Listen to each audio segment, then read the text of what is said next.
Hello my friends and welcome back. Thank you very much for being with me again today. Are we getting closer to a conflict in East Asia? I think it's going to be two of them. The competition is like they're neck and neck. That's the way it is. And it's the first one is North Korea, and the other one is how do you call that island? Jesus Christ. China, let's put it this way, China and Taiwan. Whew, it was so hard to remember Taiwan, so that's the island. So, one conflict in Taiwan, one conflict in North Korea, or the Korean Peninsula, however you prefer. These are the ones. And it seems like the same actor is behind both of them. Different actors here, but the same actor here who pulls the strings. The same as in Ukraine. Different actors over there as in Syria and in other areas, but the same actor all the time behind all these machinations. And then it's the actor of good. They act for the benefit of, all of us. They want us to think. Creates problems all over the world. And not good problems. You say, okay, we create a problem so we can solve something else by creating this little problem. It's like you see something happening in someone's house, a little problem, and you go and say, oh, let's create a problem over there so we can get involved. No, they create the initial problem, and they keep countries from communicating or trying to, maybe reach some agreements. Now, what happened here? You have this. You know where the United States is, you know where the Korean Peninsula is, okay? Thousands of miles away across an ocean, the biggest ocean on this planet, okay? And United States is involved over there as if it is right there by the San Diego or by, by New York City, right there. It's unbelievable. And they feel threatened by those guys over there. They're everywhere. Look in Ukraine. Who's pushing and all that? Russians? I think those guys would have solved the problems if United States would not have been around, let's say non-existent. Russia and Ukraine would have solved this problem if there would have been a problem, but it wouldn't have been because it wouldn't have been NATO, it wouldn't have been, the 2014 overthrow of the government. But you can say, well, maybe the Russians would have taken over this, and that was, it could be, I know I'm talking scenarios, and scenarios could be always the way we want them to be. But in this case, the same actor back there pushes and pulls. Now what's happening here? South Korea and first, North Korea is not allowed to have nuclear weapons. For some reason, only United States, who by the way dropped two of them, the only country. Okay, atomic bombs, let's put it this way, not nuclear, but you know what I mean. Israel might have nuclear weapons, but nobody checks in Israel. Why? Who controls you know what I mean. So nobody checks on Israel somehow. They just voted now that United Nations 2 days ago, when it was Friday, when they said, they need to get rid of their nuclear weapons. Anything happen? Any sanctions? Hello, United States. Hello, Germany. You can't, Germany. Nobody says anything. Just came and gone. Why? Because someone vetoed it. And so I'm not. Who was that? They were like, no, we're not going to do it. No, I think it was in General Assembly. It was not veto, but they said, no, we're not going to do anything about it. Nothing will happen. And North Korea cannot have one. Okay, decided who? Someone or some. Okay, the thing is done. They have it. Now what are we going to do?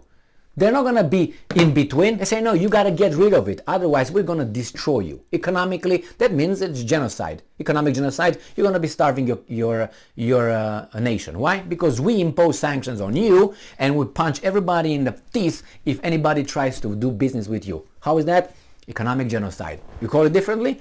However you want to call it. As I told you, if you try to solve a little problem, let's say you have a little cut on your finger, and you go to the doctor, and the doctor says, yeah, that's nice, and let me see what's over there. Smack! Cuts your hand off, solve the problem, but he created a bigger one. The same here.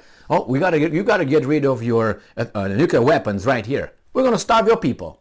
So from one thing, you get to a worse thing. Is that the logic? Yeah. Why? Because these guys are, what? 6,000 miles away from that area. I think more than that. Across the Pacific Ocean?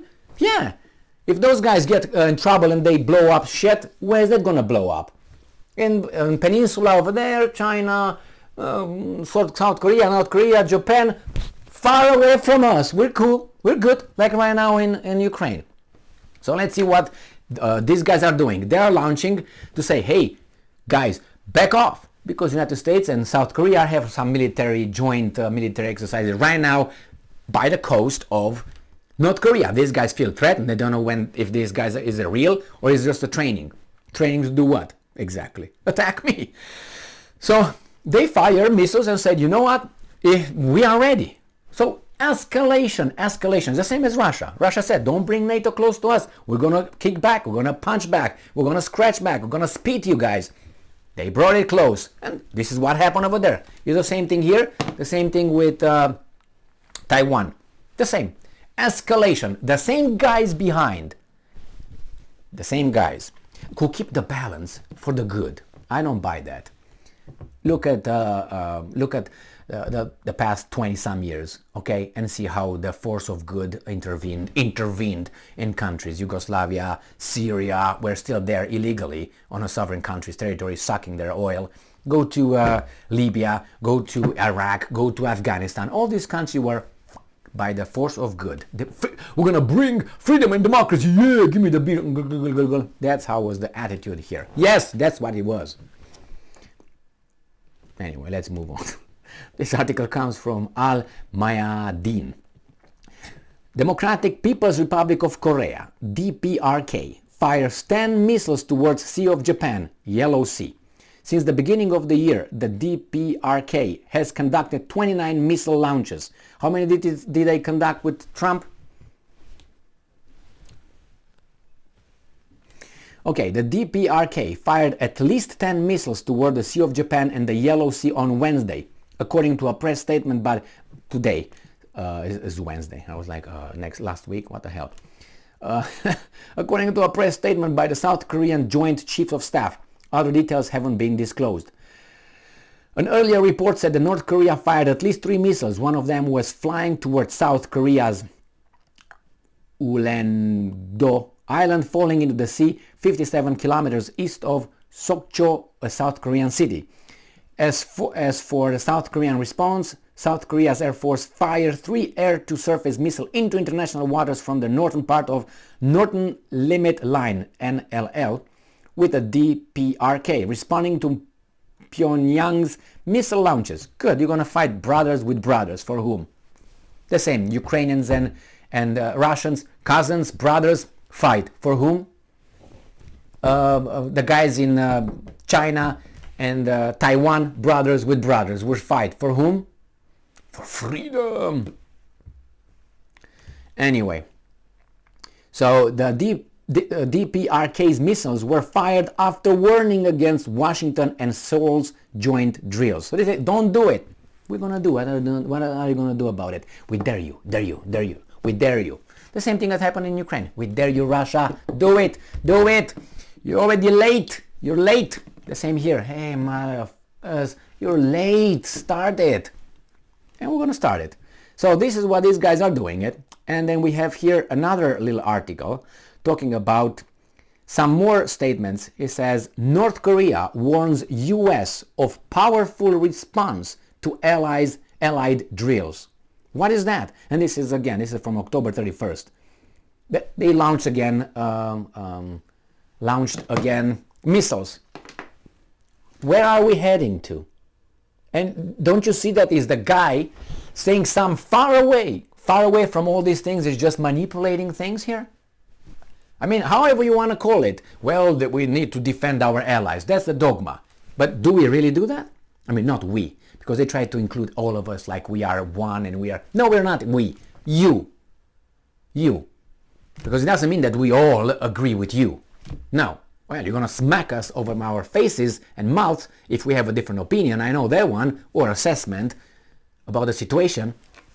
But no, that's the way it is. So, it's... Look at this. Look what's going on. It's at least 2 other conflicts that are ready to explode. Taiwan and North Korea. Then they have nuclear weapons, China and North Korea. But the United States feels isolated from it because North Korea cannot hit them. And if they're going to hit them, well, maybe they're going to reach the western coast of the United States of America, which is bad enough, but they think, oh, I'm going to hit it down. How many rockets or missiles you would have? 10? Well, we can't hit them down. We have enough time, ballistically, to hit them on this territory. 1,000 rockets and missiles, and we're going to be able to hit it somehow. So it's not going to reach us, but it's going to reach Seoul, South Korea. And oh my God, it's just, what should you do? Maybe cool off a little bit, all this rhetoric and all this. How? Talking to one another? But they're escalating it. And the thing is, this is what bothers me. If North Korea would be like this with border, let's say, United States, the whole thing would be very different. Very different. But because it's over there, these guys can afford, escalating everything. Inflaming the whole thing. We'll see. We'll see. And again, the United States will not fight directly. Or if it's going to fight over there directly, then what? It's going to fight on someone else's turf. Thank you very much for being with me again today. Stay strong, stay smart, look for the truth, and be just.